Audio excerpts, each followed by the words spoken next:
When a snake attacked a child, this fox did something amazing. For a lot of people, foxes are nothing but pests that should be eradicated in order to keep people and livestock safe.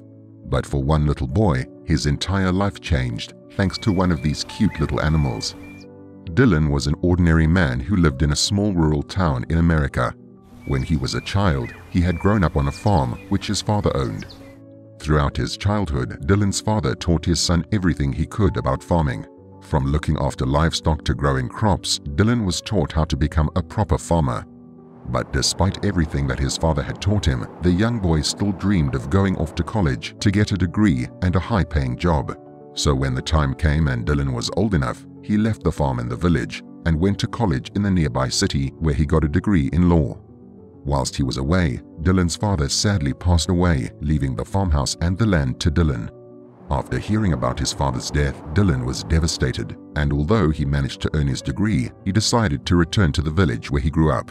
The young man wanted to feel close to his father in any way that he could, so he decided to take up farming, as it was the thing that his dad had taught him from when he was just a little boy. Dylan was a hard-working man who loved his job working the land. One day, he met a young woman called Julia, who had also grown up on a farm. The two hit it off immediately, bonding over their love for their work, and before long, they were married with a baby on the way. As the years passed, Dylan and Julia happily worked on Dylan's farm, with the man teaching his son, Ethan, everything he could, just like his father had taught him. Ethan also loved to go for walks with his father in the nearby forest. Father and son would spend hours simply trekking through the woods, content to take in the beauty of nature. One day, when Dylan was 9 years old, he asked his father if he could help him plow one of the fields. Dylan refused, telling the young boy that it was too hot and that he would be better off staying at home where it was cooler.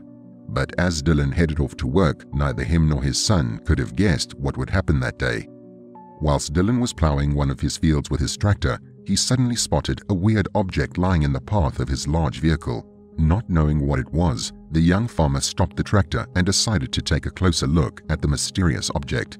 As he got closer though, Dylan realized that the thing was actually a fox, and a baby one at that. However, the animal didn't get up and run away like he expected it to. That's when the farmer noticed that the fox was injured and very malnourished. It looked like the young animal was on its own, with no mother around to help it. Dylan immediately felt sorry for the poor animal, realizing that it was very likely that its mother had been shot by another farmer who only saw it as a pest. Knowing that he couldn't leave the helpless animal to fend for itself, Dylan scooped the fox up into his arms and made his way back home. Not knowing how the fox would react with his wife and child, the farmer decided to put the animal in his garage for the time being with some food and water. Once he was satisfied that the little fox would be okay, Dylan left to continue plowing his field. Later that night, Dylan returned home and immediately went to check on the young fox that he had found. Upon entering the garage, the farmer noticed that the animal had eaten the food and drank the water that he had left before curling up in a corner. Knowing that the animal wouldn't survive by itself, but not wanting it to attack his family, Dylan decided to test the fox to see what its behavior was like and whether it would be calm and docile enough to be introduced to the family. After a couple of days, Dylan believed that the young fox would not harm his family, as every time that the man entered the garage, the animal was glad to see him and would playfully bounce around him. With that decided, Dylan introduced the fox to Ethan and Julia. The young boy was ecstatic to have such an unusual friend. However, Julia was a bit more nervous. She didn't want her son to get injured and worried that the fox might bite him.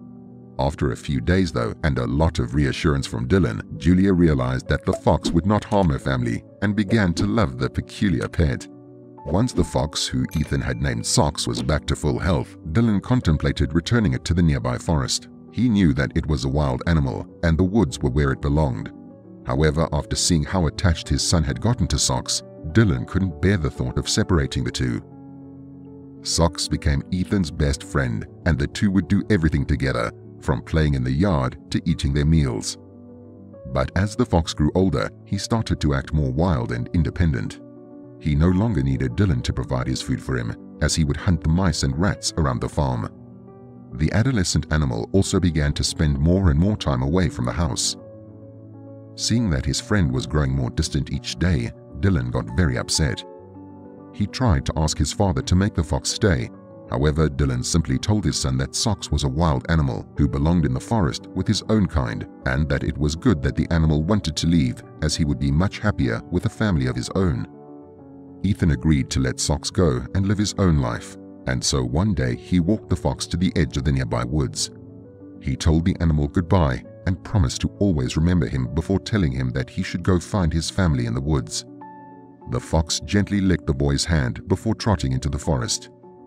For the first few months, Ethan would return to the woods on a daily basis, hoping to at least catch a glimpse of his friend, but unfortunately, he never did. As time went by, Ethan began to check less and less before finally accepting that Socks was gone. Dylan comforted his son as best he could and even promised to get him a puppy, but Ethan knew that nothing could replace the little fox he had called his best friend. A few months after saying goodbye to the fox, Ethan was out in his front yard playing with his new puppy. Dylan was on the roof of the house fixing a hole which was letting a leak in, and Julia was getting dinner ready in the kitchen. It was a peaceful day, with the only sounds being that of the birds chirping and Ethan giggling. Suddenly, the peaceful atmosphere was ruined when a loud scream tore through the air. Dylan sprung to his feet, realizing that the scream was coming from Ethan, and hurried down the ladder from the roof. Meanwhile, Ethan was frozen in the front yard. Only a few feet away from him was a poisonous snake who seemed incredibly angry. Ethan's new puppy began to bark at the reptile, but ran away scared when it turned to look at him. Ethan couldn't move, worried that if he did, the snake would try to attack him. As the beast slithered closer, Ethan closed his eyes and waited for the painful bite, but it never came. He suddenly heard a loud growl with some yelps. When he opened his eyes, he couldn't believe what he saw. Standing in front of him was Socks, and lying at the animal's feet was the snake, dead. The fox must have heard Ethan scream and run to help him. At that moment, Dylan ran around the corner of the house, only to see his son smiling wide with his old friend. The boy and the fox played with each other for a few hours, reliving their old joyful memories, before Socks licked Ethan's hand and began to walk away. This time, instead of being sad, Ethan was happy to see his old friend living his life like he should. Just before the fox disappeared into the forest, Ethan caught sight of a group of young fox cubs, and he knew that Socks would be just fine. Let me know what you thought in the comments below, and don't forget to like and subscribe for more awesome tales.